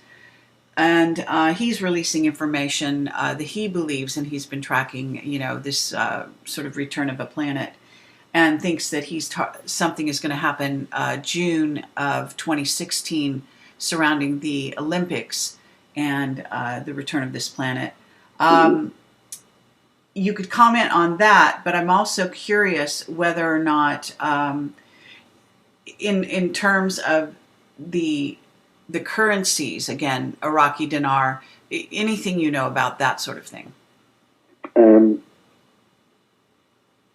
Well, there was a plan afoot to some of the gold that was taken off world to use that as a sort of a counterbalance to what Russia and China and the others are doing, and to create a sort of a city-state, a sort of Illuminati paradise, a millionaire's paradise, to a bulwark that you militarily controlled, that had all the resources in the old traditional style, such as oil and water, and that you could then make a fiefdom out of it. And there were, to my knowledge, a number of countries that were looked at. The problem why that's not going to work is that the combined power of China, India, and Russia means that nothing else is going to work. It can't work because China and India have been buying up, and Russia have been buying up as much gold as they can on the market to A, finance their own currency, and B, to deprive other nations from trying to build theirs up. They've been paying over the odds for it. So there's that point. In terms of a devaluation, it wouldn't surprise me if the powers that be cannot prevent a collapse. And let's face it, they'll do everything they can to prevent an economic collapse. But if they can't prevent it, then I think $1 would be worth probably 10 cents. So a huge reduction. But this would be for the first 4 to 6 weeks. And then you've got what people are calling a reset, a proper devaluation, whereby perhaps the dollar would be worth half. So, yeah, I don't hold with the potentiality of other countries being used as fiefdoms, and I think that's possibly what this person is referring to. Okay.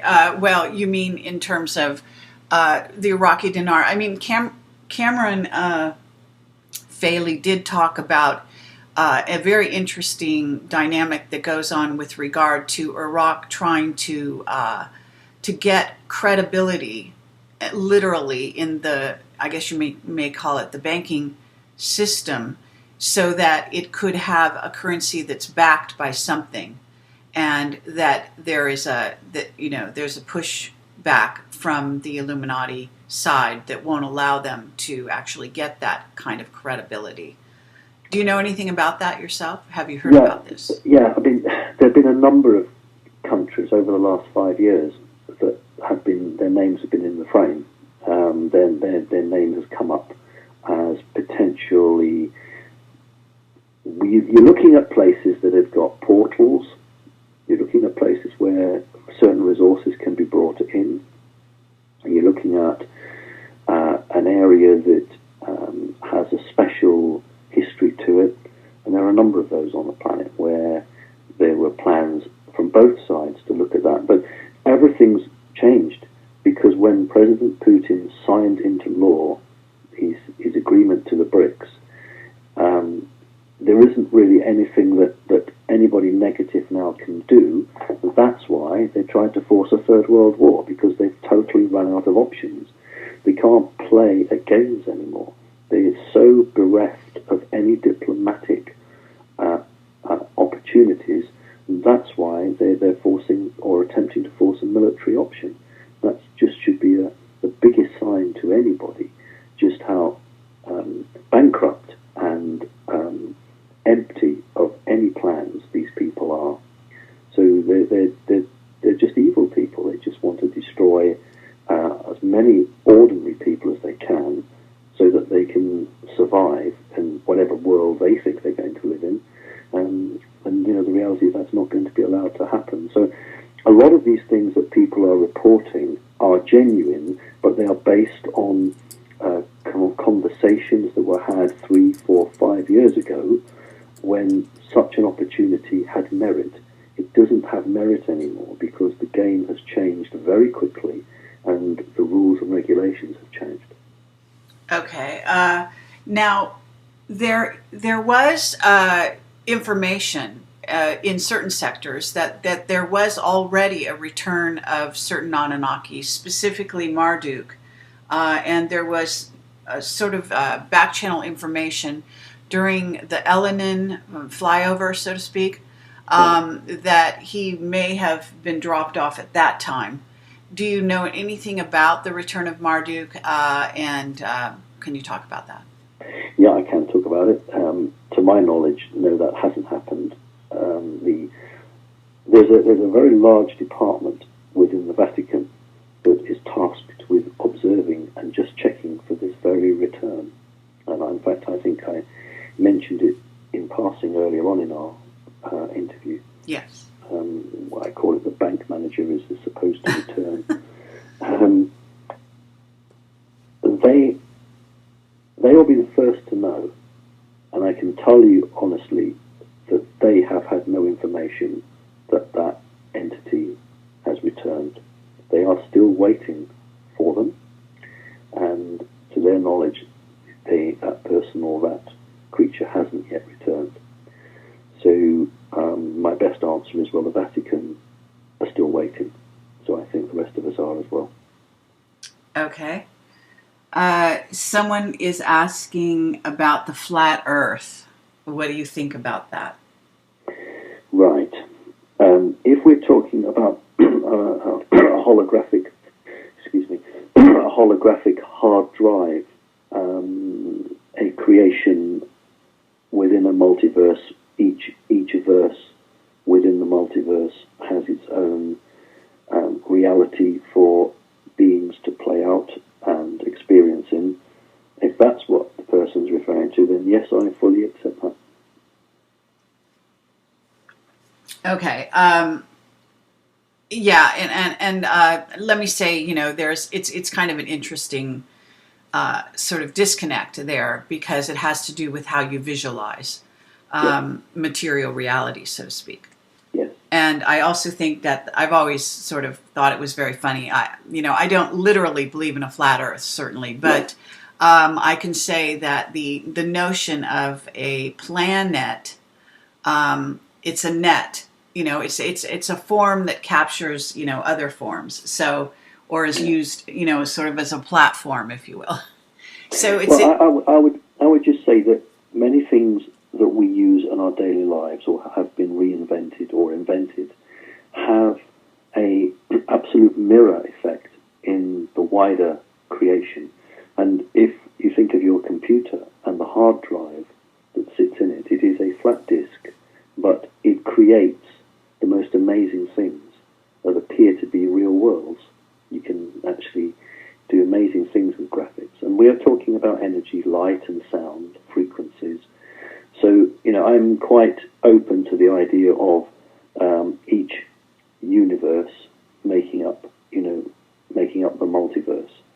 Each one having its own hard disk, if I can call it that, and each dimension, that ladder, that rung on the ladder that I talked about earlier, and then those creatures experience within that universe, and then they move up to the next challenge or the next learning curve.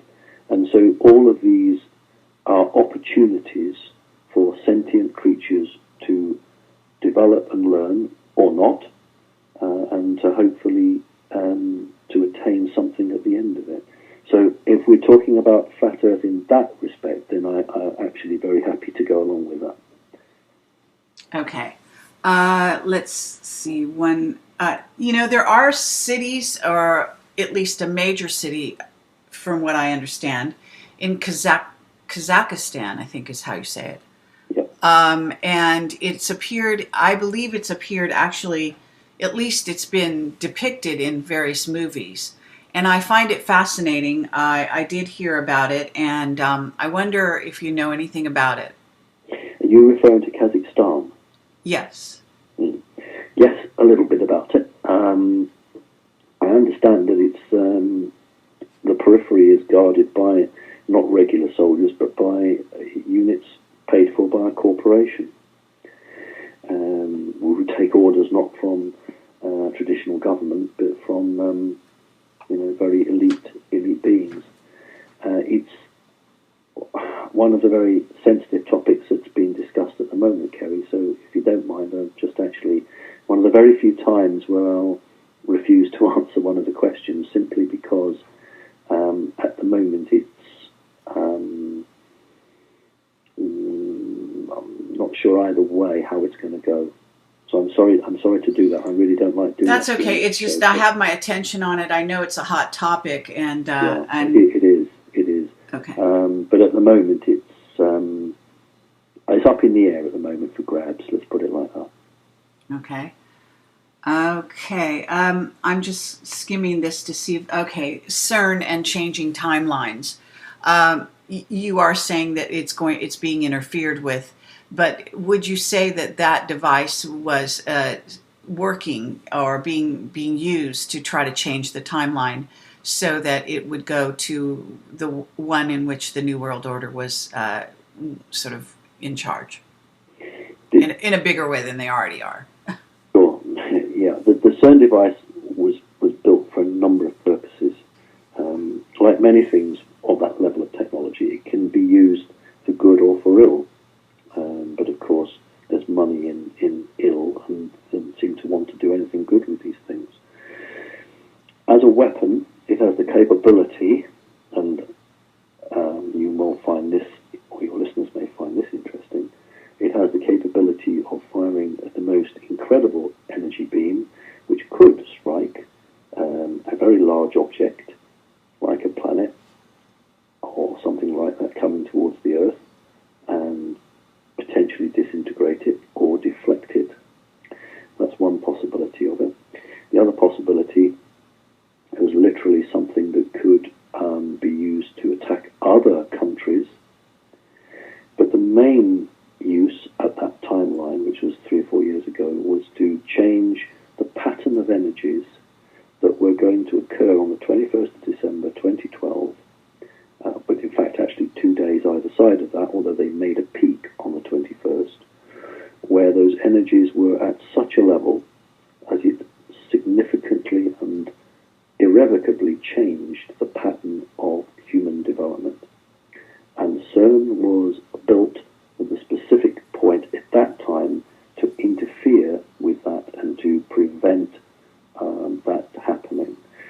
another possibility for it, from they saw it, was to maintain the stability of a very important portal.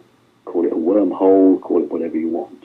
But if you can imagine a coal mine that's very old, and you have a tunnel under it, in a traditional 3D sense, you get wooden props, and you build struts, and you prop up your tunnel, and from time to time, a bit of tunnel collapses, and you have to rush back with more wood and prop it up. Well, we're talking energies here with these portals, and what you do is it's a bit like a tube from a vacuum cleaner. They wanted to force energy up this corridor to basically fill it full of energy and push the sides out to re-establish this corridor, because it's collapsing. It's a major corridor that links the planet Earth, or one part of the Earth, with a very negative area. And by 2017, this will collapse, it will dissipate, and there will be no more toing and froing through this particular portal. So the device CERN was also designed to push energy up this and to re-establish this portal so that negatives could be once again resupplied. And it was for these joint reasons that 4 years ago I brought it to the attention of anyone who would listen to me and warned about it. And since then there have been a number of unexplained failings of the device. The machine has failed to operate on a number of occasions, and sometimes crucially so, which has been for the benefit of mankind. Very interesting. Okay. Some people have told me that Aleister Crowley is still alive on the planet at this time. And I am aware of a technique that the Nazis have for reverse aging. Do you know anything about that? Have you heard anything about that? I have. I'm not sure whether it is that or whether it's a clone containing his soul. That's the only thing that I'm not clear on, whether it was the real physical body, or whether it was an element that was reconstituted. But yes, there are certain people like that their souls are considered so important, and the bloodline is considered so important, that they are not. It's not considered right that they should reincarnate in a child's body and then redevelop. It is considered that they need to be in the set body, the set same body, and they are held back for a certain reckoning or a certain time. As a person like Crowley is a very adept magician, will stop at nothing, has no loyalty except to certain things, and would be a very useful tool for any individual who could maintain him. So, yeah, just another, as far as I'm concerned, another hollow egg that needs to be crushed. Okay, there are some of those other people are also telling me that it's possible that he has actually changed sides, so to speak, that he's not actually following the dark path anymore. Appears that you do not have that opinion. Has anyone, thrown that? I actually have been told that, but I was told it along the lines of that certain people like him had the ability to see into the future and foresaw the future and realised that the side that they were on didn't have a future. So they'd better go and join the other side while they still could. Absolutely. Now, my view is, because I actually believe that as the truth, but sure. My very outspoken crushing of eggs a little while ago was simply because if somebody joins another side because they think that's the winning side, that's not good enough. Somebody's got to change sides because they fundamentally believe that what they did before was wrong, that the organisation or the agency they worked for was wrong, and therefore they want to make a complete different change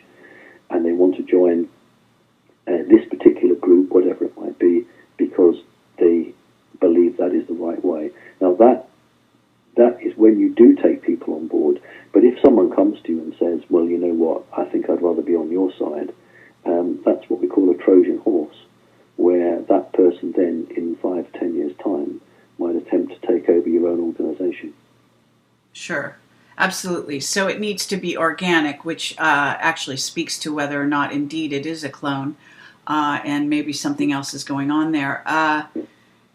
Very interesting. Okay, let's see. I was told by Cameron Faley, who has quite a bit of interesting information. One of the things he was talking about was the wound on the head, that is supposed to be a big deal to the Illuminati, and specifically that there are certain parties that have to have this and are displaying it, in Obama's case, purposely, obviously.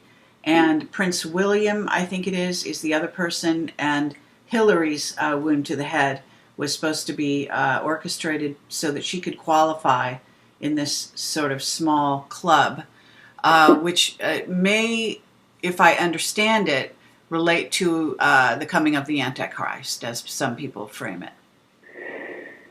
Interestingly enough, often we get glimpses either in the movies or in literature, and in many cases the individuals who come forward with their works are not aware what they're doing. Sometimes they are, sometimes they're fed information by secret organizations and they then disseminate that through whatever medium they can. But when J.K. Rowling wrote Harry Potter, she created a character who had a lightning flash on his forehead. And anybody who understands the Bible of the mark of the beast will then begin to put two and two together in terms of certain non-Earth entities or partial Earth entities having certain marks on their heads. So I would say there's a lot of credence with that, yes. Okay. Okay, I'm just looking down this list here, and I know we've kept you for quite a while. We don't really need to go on much longer. I'm looking for good questions in the chat that haven't been covered already, and some people do ask questions that more or less have been covered. So I'm going to sort of skim past those. Let me see. Well, this is interesting. In terms of intervention from the ET races, there is a balance that goes on here, and with what we think of as the free will sector, and whether you're a positively oriented group or you're negatively oriented, and the fact that my understanding is that the positively oriented group really is not at liberty to simply intervene unilaterally. That there has to be a whole process by which they are able to intervene in this sector. Do you want to talk about that? Yeah, I can perhaps put an angle on it that many people haven't understood. Everybody understands the original Star Trek films where they had the first rule where, the technologically advanced Star Trek people couldn't change the history or intervene on the planet. It's the Prime Directive. But here's the bit. There is an argument that when a planet, the population, is enslaved and has bad things done to it, in a way, as hard as it is to understand this, that planet population have brought that on themselves. How can 99% of the world's population allow 1% to rule them? Well, they must do it because they let them do it. They've somehow given them permission to do that. Now, I know if we stopped and asked everyone, they'd say, well, I never gave them permission. But the reality is that you didn't stop them. We didn't stop them. So we didn't stop them, so we must have tacitly let them go ahead and do it. And this is the reasoning that an alien race who quite clearly see the truth are very mindful that if they come down and do something over and above the normal run of balancing the books, that they are perhaps taking away the responsibility from the human race. The human race, whether it's Hollywood or whether it's in the workplace or the sports ground, always wants somebody else to come and do the work. Always wants someone else to come in and save the day. If it's not the 7th Cavalry, it's somebody else. And the reality is that the human race is the 7th Cavalry. The human race has to take responsibility for itself and can and must make those changes. And that's what off-world entities are willing the human race to do, to get on and do it. Because otherwise, it could be argued that these benevolent races are acting against the wishes of humankind. If 99% of the world's population allow 1% to rule the planet, how can an off-world organization come down and say to the 99, well, we're going to throw these people off? And that's a very, very deep and complex argument, which these creatures understand very clearly. And that is actually one of the major reasons why there isn't a massive intervention in front of everybody's eyes. That's why it's all been done covertly at the moment. Great. Okay, thank you. All right. Well, at this moment, I think, that we've been going long enough, and I find people are able to, even for the purposes of putting this on YouTube, which I will be doing as soon as possible. So, they don't have attention spans as long as I would like. The stats, call it what you will, tell us this. So I do want to draw this to a close now, and I want to thank you so much for joining us, for braving the situation that you were faced with, and I'm glad that whatever forces out there have been with us. The force has been with us, so to speak, if you want to call it that, to allow this to proceed, and that people have been able to listen and hear what you have to say. So it's been a great sort of meeting here that we've been able to have with all of the people that are listening in this live environment. And anything else you want to say? Any closing remarks? I just welcome people to come and visit me at my website. It's simonparks.org. It's not a great big fancy website. It's just something that says, what I'm about and what I can do, and tries to put people in touch with people. And it would just be great for anybody who's awake and aware just to come by and just have a look at that. I really want people to connect. I think there's strength in numbers. If you network with people, there is a possibility at some time in the future the World Wide Web will be taken down. So it would be nice if people can make friendships now that would survive any difficulties. And I would just say to people, look, whatever is going to play out in the 2.5 years ahead of us, it has to be because what's on the other side is worth attaining.